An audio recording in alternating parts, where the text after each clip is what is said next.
So I got Roomba J7 Plus. And it likes to air out on me.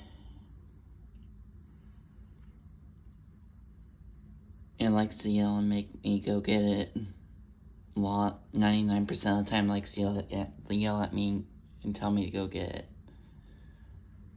I would not recommend it because it doesn't have as big of a camera.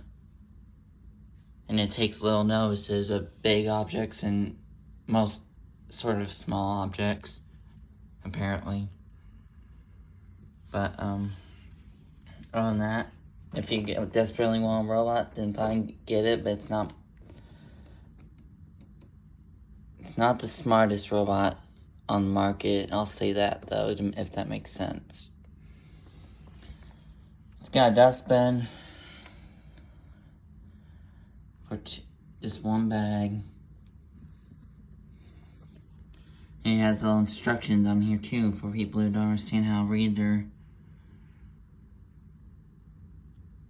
manual or something. Other than that, it's fine